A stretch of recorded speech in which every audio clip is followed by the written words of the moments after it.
Amin. Amin. Ascultăm cuvântul Domnului în seara aceasta, așa cum îl găsim scris în cartea 2 Timotei, capitolul 3, începând de la versetul 14 până la versetul 17, pagina Sfânta Scriptură 1170. Iar partea a doua va fi din a doua epistolă a lui Petru, capitolul 2, capitolul 1, versetul 21. A doua epistolă a lui Petru, capitolul 1, versetul 21. Haideți să începem citirea cuvântului Dumnezeu, așa cum îl găsim scris în 2 Timotei, capitolul 3, începând cu versetul 14. Tu să rămâi în lucrurile pe care le-ai învățat și de care ești deplin încredințat, căci știi de la cine le-ai învățat. Din pruncie cunoști Sfintele Scripturi, care pot să-ți dea înțelepciune, care duc la mântuire, prin credința în Hristos Iisus.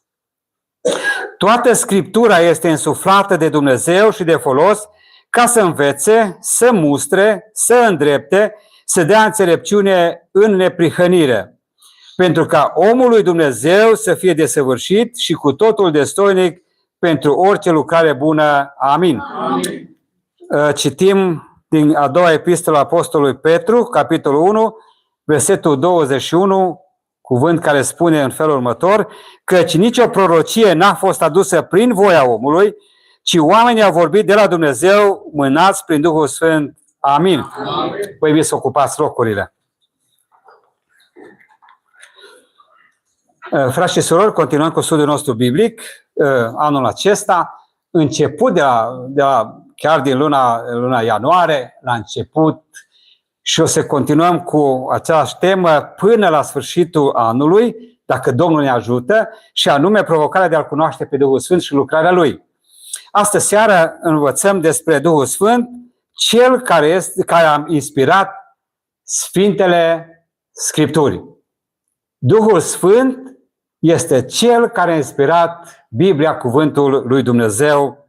Amin. Așa trebuie să știm și așa trebuie să afirmăm de fiecare dată cu toată convingerea. Ca o provocare pentru noi la început, ar fi următorul lucru. Provocarea aceasta ne sună nouă și pentru fiecare dintre noi, și anume cunoaște-L pe Duhul Sfânt, Cel care a inspirat Sfânta Scriptură. Provocarea aceasta este pentru mine, pentru tine, pentru absolut toți credincioșii, ca să-L cunoaștem pe Duhul Sfânt.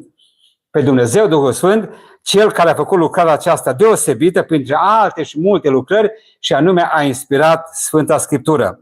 Dragii mei, Biblia, dacă o citim, dacă căutăm în ea, și probabil că am întâlnit fiecare dintre noi, că în Biblia arată în cuvântul ei, pe paginile ei, faptul că au fost diferite situații, ocazii, momente, când glasul lui Dumnezeu s-a auzit vorbind. Când glasul lui Dumnezeu s-a făcut cunoscut în mod cu totul foarte clar de oamenii aceia la care Dumnezeu le-a vorbit. Uneori a fost un om singur, altădată au fost mulțimi mare de oameni, dar din când în când este scris, este amintit, este pus pe paginile Bibliei momentele în care Dumnezeu a vorbit cu voce tare, iar oamenii au luat aminte și au ascultat cuvântul Lui. Haideți să ne ducem aminte doar de vreo 3 situații. Vă duceți aminte, chiar la începutul Bibliei, cuvântul ne spune că Adam a fost acela care stătea de vorbă în fiecare zi cu Dumnezeu.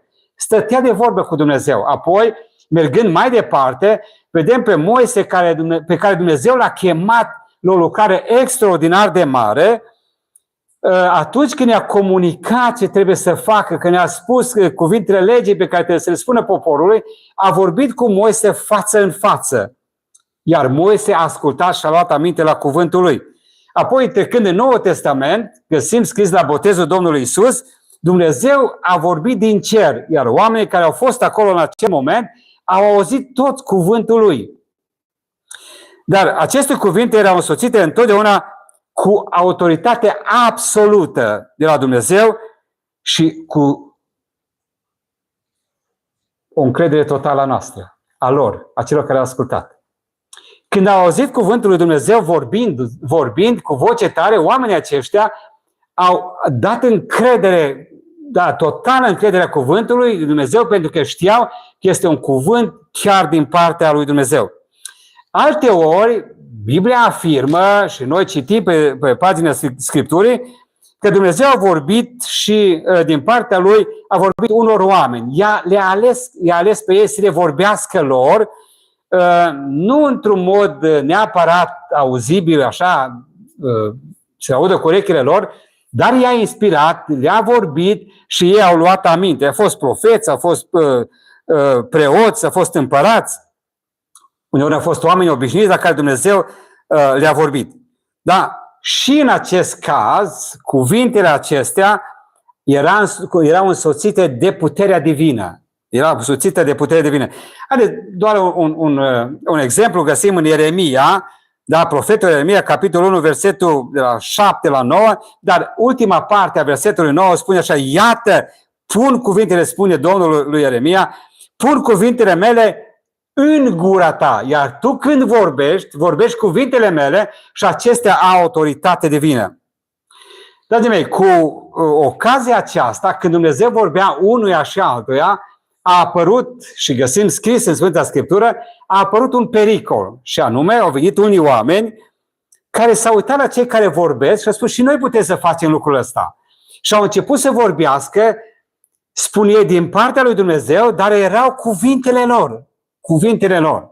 Ei, cu această ocazie Dumnezeu îi atenționează pe acești oameni și tot poporul lui, spunând că El va aduce pedeapsă pentru toți aceia care pretind că vorbesc din partea lui Dumnezeu, dar vorbeau din partea lor înșiși. O altă metodă pe care Dumnezeu a folosit-o ca să descopere cuvântul lui a fost inspirația celor oameni care au scris cuvântul Domnului. L-au așternut pe cărți, l-au scris tot ceea ce Dumnezeu le-a spus. Îți aminte când Domnul vorbește cu Moise și spune ca poporul să nu uite, să țină minte, să rămână pentru voi în mintea, în inima voastră, cuvintele pe care eu vi le spun, cele 10 porunci, scrie-le pe tablă de piatră, pe niște tăblii de piatră. Apoi găsim scris din când în când, unora Domnul le spune ca să scrie în cartea legii. Era o carte, cartea prorocilor, cartea împăraților, erau cuvintele lui Dumnezeu spuse acolo, de aceea chiar lui Iosua spune în capitolul 24, versetul 26, despre cartea aceea legii în care Moise trebuie să noteze acolo, să spună cuvintele lui Dumnezeu. Iar în Isaia, tot așa, în Isaia capitolul 30, Domnul îi spune că să scrie în carte. Dragii mei, în Noul Testament, trecând în partea cealaltă a Bibliei, în Noul Testament, apostolii primesc, vă aduceți aminte, în Ioan, Domnul Iisus le spune și le face făgăduința aceasta că va veni Duhul Sfânt care le va aduce aminte de toate cuvintele pe care El le-a spus. Și acele cuvinte pe care ei le-au auzit, Duhul Sfânt le va aduce aminte lor, ei trebuia să le scrie în Biblie. Să scrie cărți, să scrie scrisori, să scrie evanghelii care rămâneau la ceilalți credincioși până în zilele noastre. Dragii mei, toate aceste cuvinte au fost și toate aceste lucruri, descoperiri pe care oamenii le-au avut și cuvinte pe care ei le-au scris, acestea au fost posibile prin revelație, prin descoperire divină. Cum Duhul Sfânt i-a inspirat pe autorii umani în limbajul lor normal. Vedeți, când noi citim Sfânta Scriptură, o carte, trecem la cealaltă, stilul în care este scris nu prea seamănă unul cu altul. Fiecare scrie în stilul lui. Da? Dar într-un fel în care oricine citește vreo carte, cuvântul lui Dumnezeu, oricare carte, fiecare om să-l înțeleagă. Apoi găsim scris că cei care au așternut cuvintele Domnului pe hârtie, pe pergament, pe sulurile acelea, ele au fost scrise în vremea lor, în contextul lor. Și fiecare dintre ei povestesc despre contextul în care au fost scris, dar cuvântul lui Dumnezeu este valabil în fiecare vreme. Dar de asemenea vedem în cărțile scrise în Sfânta Scriptură de personalitatea fiecărui om care a scris. Dar toate aceste lucruri, dragii mei, n-am vrea să uităm, în toate aceste lucruri, n-am vrea să uităm un aspect foarte clar. Toate cuvintele Scripturii, toate cuvintele care sunt scrise aici, au autoritate divină. Pentru că Dumnezeu le-a spus, iar Duhul Sfânt i-a inspirat pe oameni să scrie Biblia. Au autoritate absolută.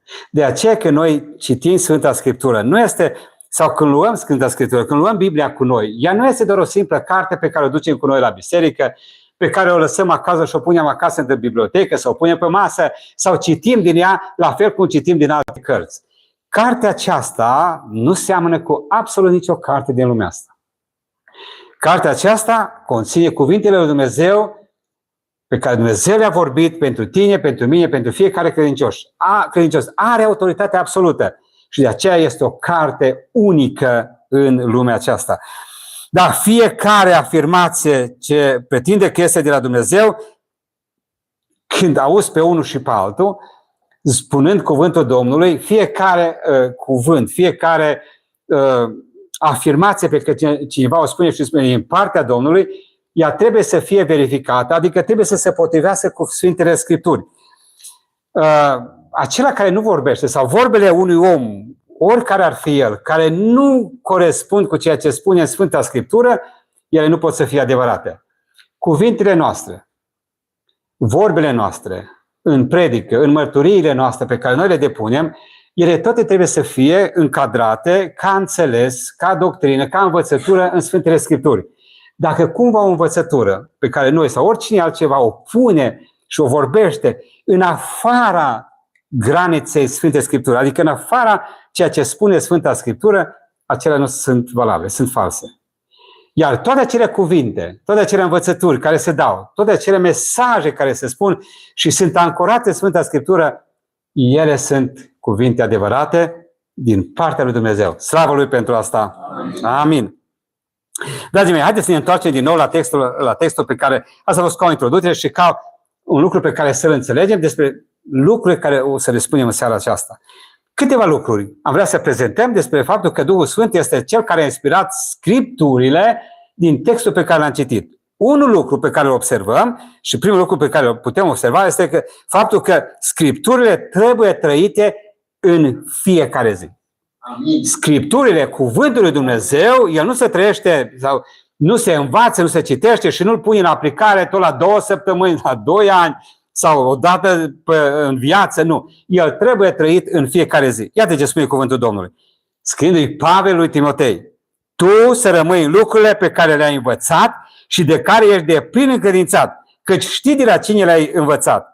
Din prucie cunoști Sfintele Scripturi, care pot să-ți dea înțelepciune, care duce la mântuire prin credința în Hristos Iisus. Amin. Apostolul Pavel îi spune lui Timotei: din prucie le-ai învățat și tu le ții. Le-ai ținut până acum. Dar și de aici înainte, ține-te de aceste învățături în fiecare zi. Trăiește-le în fiecare zi cuvântul lui Dumnezeu, ca ceilalți să vadă. Însuși Dumnezeu să vadă lucrul acesta din partea ta, că faci lucrul acesta. Dragii mei, asta e valabil și pentru noi, astăzi. Pentru că dintotdeauna creștinii au scos în evidență importanța Bibliei. Ea este valoroasă pentru fiecare dintre noi. Când citim pasajul acesta, cel puțin primele 2 versete, ea scoate în evidență semnul evlaviei unui credincios. El trăiește în Scriptură și el trebuie să învețe din Biblie permanent. Trăiesc ancorat în Scriptură și le învăț în fiecare zi tot mai mult. Și Duhul Sfânt este Cel care ne descoperă și înțelege mai mult și mai mult cuvântul lui Dumnezeu. Așa spune Apostolul Pavel lui Timotei: tu ai învățat din pruncie Sfintele Scripturi, da? Și ai învățat toată viața ta până acum. Când era copil, de la mama sa Eunice, de la bunica sa Lois, așa cum spune 2 Timotei în capitolul 1 din pasajul acesta, versetul 5, din cartea aceasta. Dragii mei, nu-i destul să citim. E important. Învățăm Scriptura în fiecare zi. Nu-i destul să știu că Biblia este adevărată. Și este cuvântul lui Dumnezeu. E important lucrul acesta. Să învăț Scripturile, să știu că este adevărată. Nu-i destul să știi că învățătorii și păstorii predau adevărul. Timotei știa toate aceste lucruri. Apostolul Pavel îl provoacă să continue, adică să rămână, să locuiască, să stea în Scripturi. Timotei trebuia ca fiecare dintre noi să trăiască în Scripturi, să trăiască după Scripturi și să facă ceea ce spune Scriptura. Știi, cunoști, ai făcut-o până acum, auzi cuvântul Domnului de fiecare dată, îl citești, dar ancorarea noastră trebuie să fie profundă în Scripturi, în așa fel încât cuvântul lui Dumnezeu să ne moldereze și vorbirea noastră, și trăirea noastră, reacționarea noastră, unde ne ducem, ce facem, mărturia noastră.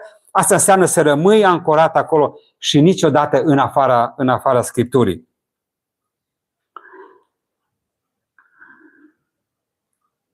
Pentru că Scriptura face o persoană să fie înțeleaptă spre mântuire. Ea spune, Dumnezeu iubește, asta spune afirma, da? Afirmă Biblia, Dumnezeu iubește lumea. Hristos, Domnul nostru, s-a răstignit pentru păcatele noastre. Apoi Hristos, Domnul, s-a îngrijit și a făcut posibilă viața noastră aici pe pământ și ea se continuă în veșnicie pentru totdeauna. Asta trebuie să știu. Domnul mă iubește, așa spune Sfânta Scriptură, pe scurt.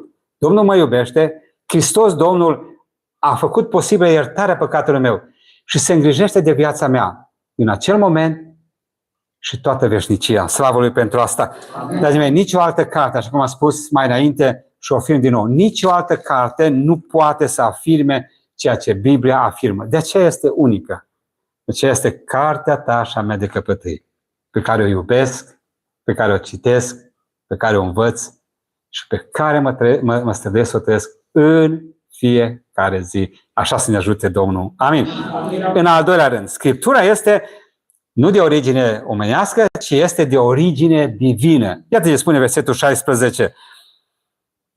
Toată Scriptura este insuflată de Dumnezeu și de folos ca să învețe, să mustre, să îndrepte, să dea înțelepciune în neprihănire. Ea este de origine divină, adică este însuflată de Dumnezeu. Atât Vechiul Testament cât și Noul Testament. Nu există două Biblii, nu există o parte care nu trebuie să o citim și care nu ne interesează, nu există o parte care e mai importantă ca cealaltă, este Cuvântul lui Dumnezeu inspirat și Vechiul și Noul Testament. Înțelegem prin expresia care spune Apostolul Pavel aici că toată Scriptura este însuflată de Dumnezeu. Dumnezeu a produs Scriptura, cuvântul Său, la fel cum s-a întâmplat la creație. Aceeași suflare care Dumnezeu a pus-o în creație, când a făcut, a zis și s-a făcut, în același fel Dumnezeu a inspirat Sfintele Scripturii. Spune Psalmul 33, versetul 6. Prin cuvântul Domnului cerurile au fost făcute și toate oștirea lor prin suflarea gurii Lui. Da? Psalmul 33, versetul 6. Scriptura este cea inspirată de Dumnezeu și nu de om. Asta trebuie să înțelegem. Scriptura este inspirată de Dumnezeu. Asta e o parte tehnică, care trebuie să facem diferențe, să o spunem ca să o putem înțelege. Scriptura a fost și este inspirată de Dumnezeu, iar nu omul care a scris-o. Scrierea, în schimb, acestei Scripturi este una supranaturală. Dumnezeu a inspirat, Dumnezeu a expirat, Dumnezeu a vorbit cuvintele acestea și a inspirat, a făcut pe om care a scris să poată să o scrie fără greșeală. Înțelegeți? Deci când noi venim, sau cineva vine să spună că Biblia se subordonează unui om, unei organizații, adică omul este mai sus ca Biblia, el o interpretează cum îi place lui. Sau o organizație, sau o biserică, nu e în regulă. Întotdeauna cuvântul lui Dumnezeu va fi deasupra. El este cel inspirat.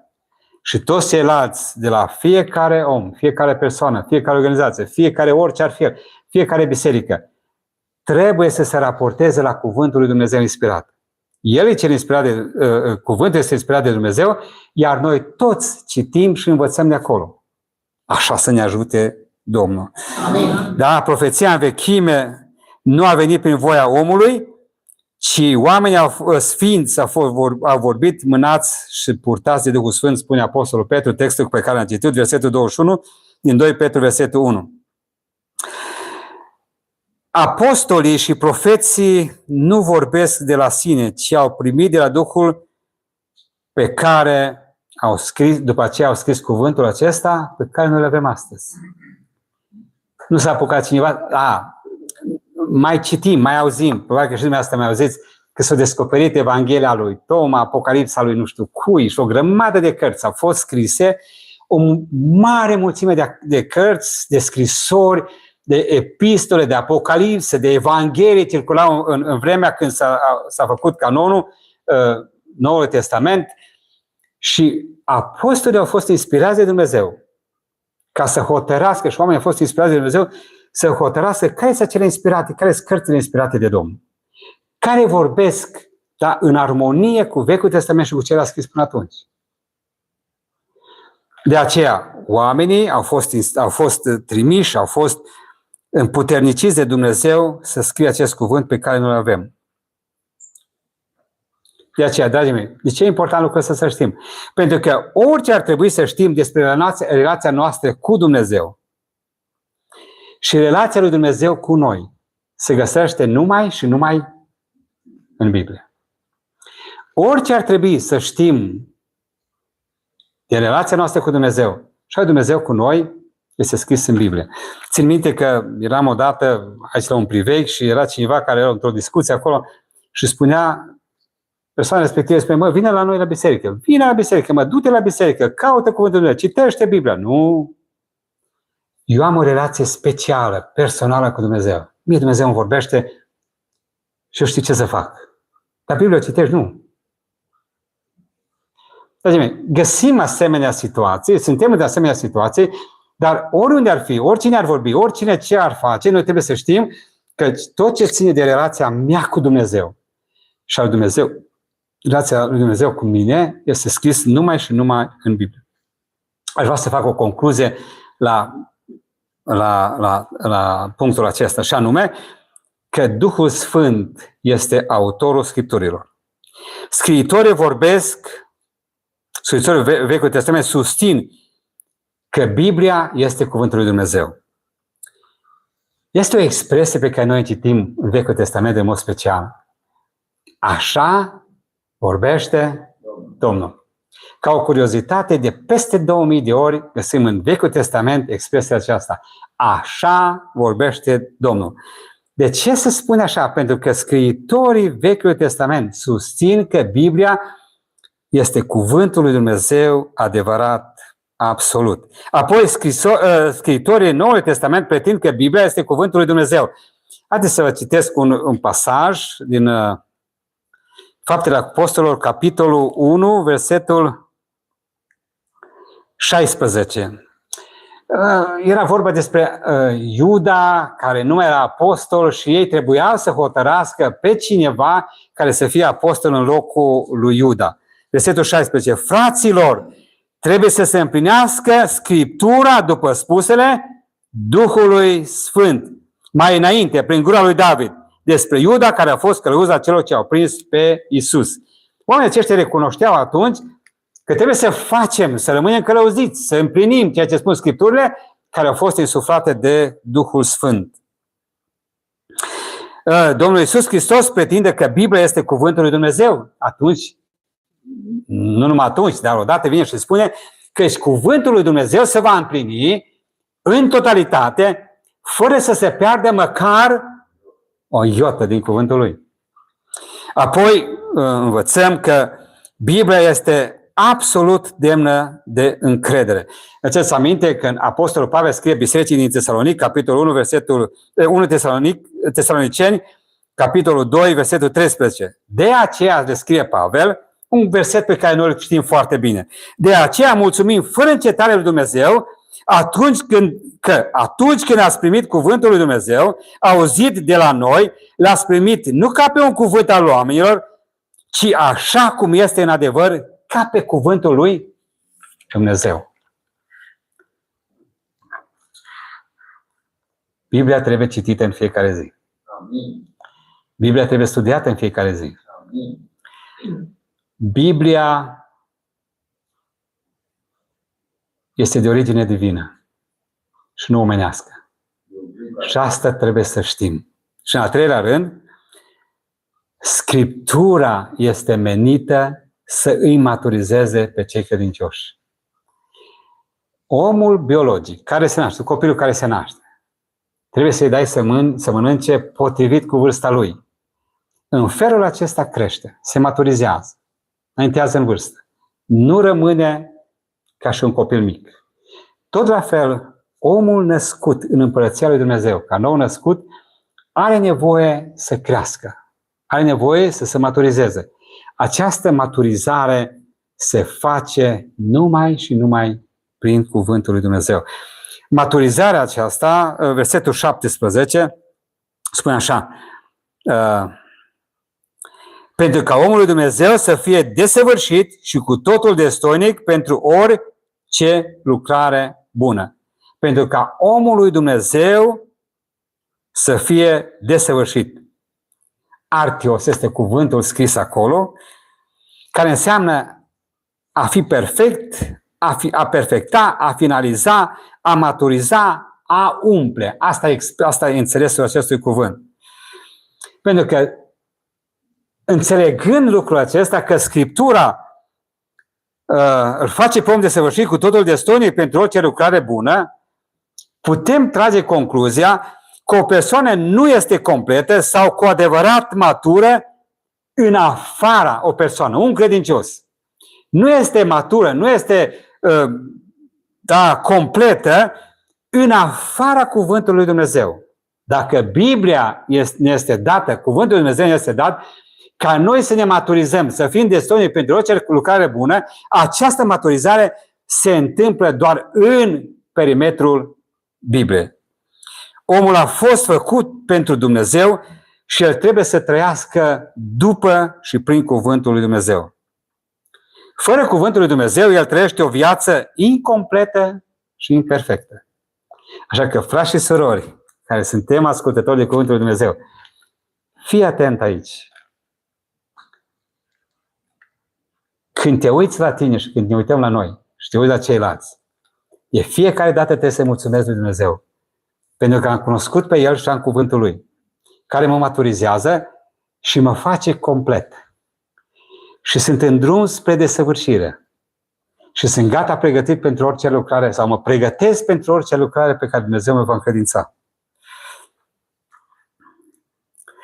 Studiul Scripturii echipează un om în neprihănire până când este echipat pentru absolut orice lucrare la care Dumnezeu ne cheamă. Dragii mei, cu studiul Bibliei, cu citirea Bibliei, cu memorarea Bibliei, cu aprofundarea cuvântului Dumnezeu, e o chestiune pe care vreau să o spun. Pentru că studiul Scripturii nu trebuie să fie unul egoist. El nu trebuie să fie citirea Bibliei, studierea Bibliei, aprofundarea Bibliei, nu trebuie să fie doar pentru sufletul meu. De ce citești Biblia? Să știu, să cunosc. Pentru mine. De ce faci școala asta? Pentru mine, ca să știu, să cunosc mai mult.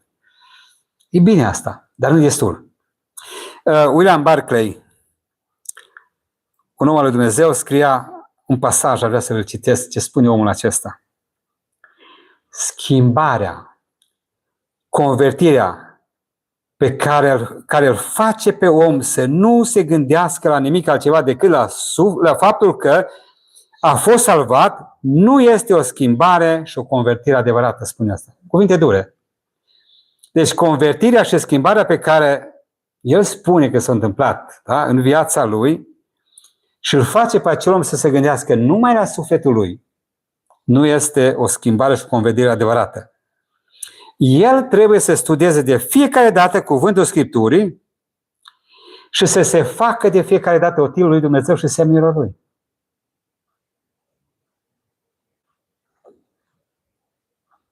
El trebuie să studieze astfel încât Dumnezeu să-l poată folosi pentru a ajuta la salvarea sufletelor celor de lângă el.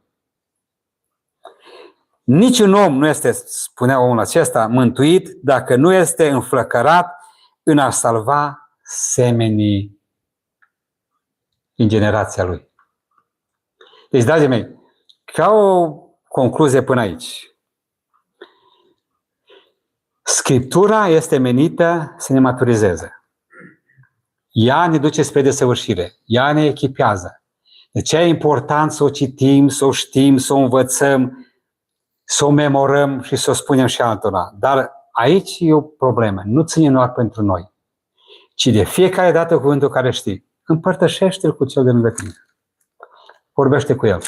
Spune. Încurajează-l să-l citească și el.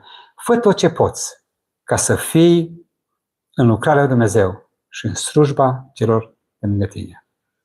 Vă aduceți aminte că Domnul Iisus le spune în Matei 28, versetul 19 și 20, ucenicilor, duceți-vă în toată lumea și învățați-i.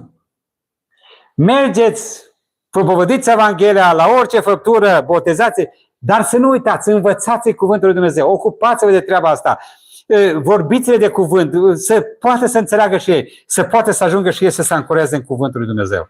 Așa să ne ajute Domnul. Amin. Câteva concluzii. Aș vrea să le trag acum la încheiere. Duhul Sfânt este Cel care a inspirat Scriptura. Amin. Amin. La aceasta nu există niciun comentariu. Este o afirmație scurt, clar, pe care noi trebuie să o înțelegem și să o afirmăm de fiecare dată. Relația noastră cu Duhul Sfânt se clădește pe comunicarea cu El prin Scripturi. Relația noastră cu Duhul Sfânt, da, se clădește pe comunicarea cu El prin Scriptură, prin Cuvântul Domnului și prin rugăciune. 2. Fiecare dintre noi suntem datori să căutăm voia lui Dumnezeu în Scriptură pentru orice problemă importantă a vieții noastre de credință. Acolo, în Cuvântul Domnului. Dacă chiar nu-l știi, dacă chiar nu poți să-l pricepi, du-te la păstor.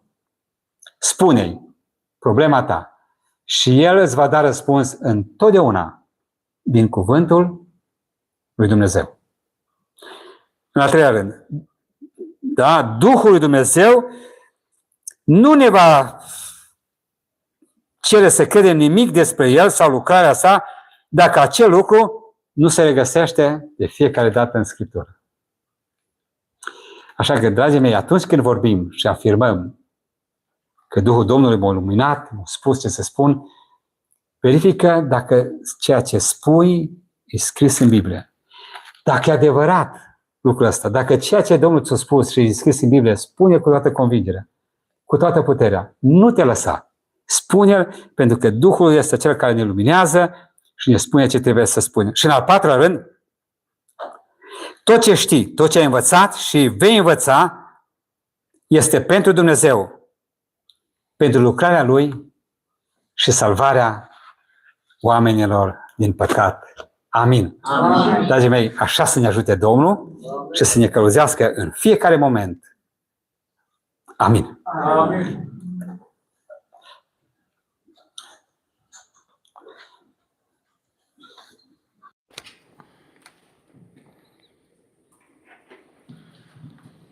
Preobiților, procesul dării Scripturii este unul simplu pe care îl putem înțelege din practica noastră uzuală a respirației. Fără respirație noi nu putem trăi. Și respirația are două faze. inspirație și expirație. Ce a făcut Dumnezeu? A dat afară, a expirat cuvântul și oamenii care au trebuit să-l scrie, l-au primit și, adică l-au inspirat, l-au tras în ei și l-au pus pe hârtie. De aceea credem că acest cuvânt pe care Dumnezeu ni l-a dat este adevărul absolut și este de sorginte divină. Amin. De aceea trebuie să-l credem și să-l trăim. Dumnezeu să ne ajute la aceasta. Amin.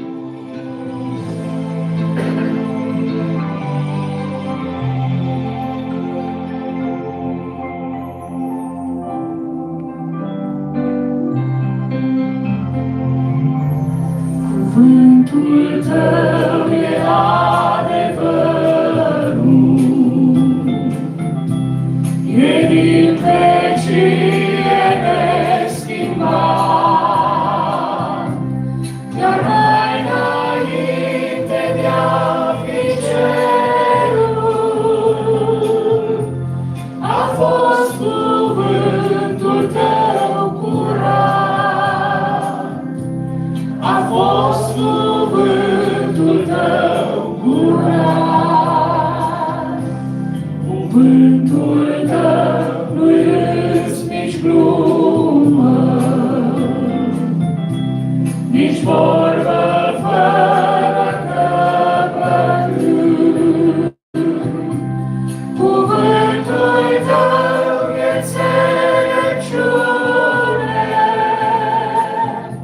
și toate el a fost întâi, și toate el a fost întâi.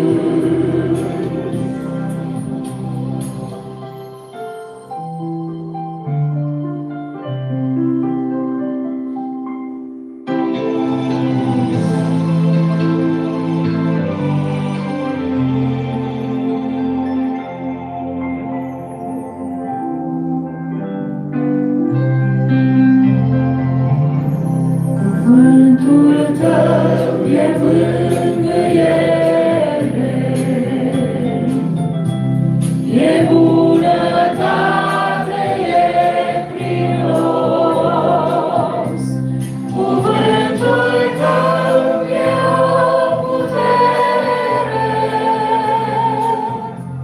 cuvântul tău e glorios. Cuvântul tău e glorios.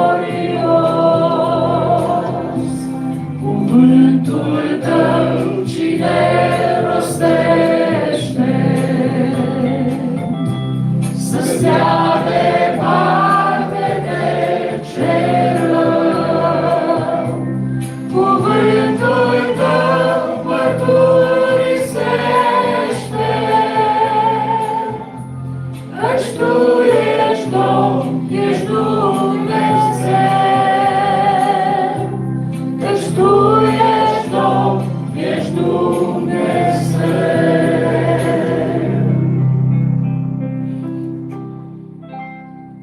Mulțumim, Doamne, Dumnezeul nostru, că ne-ai trimis cuvântul să se întrupeze. Și mulțumim că l-avem. Ajută-ne să-l prețuim. Și ajută-ne să trăim conform lui. Dă-ne și dorința și puterea de înfăptuire pentru aceasta. Și ajută-ne să fim creștini care trăim conform cuvântului. Nu voii noastre, nici voii altora, nici învățăturilor, nici interpretărilor paralele, nici scrierilor care au apărut sau apar, ci, Doamne, ajută-ne să fim zidiți în Scripturi. Amin. Și să rămânem acolo până la final. Și toată slujirea noastră să fie conformă Scripturii. Ajută-mă și ajută-ne pe toți la aceasta, Tată, în numele Domnului Iisus și prin Duhul Sfânt te rugăm și toată adunarea spune Amin. Amin. Luați loc, vă rog. Încheiem aici părtășia noastră din această seară. Vă mulțumesc tuturor pentru prezență.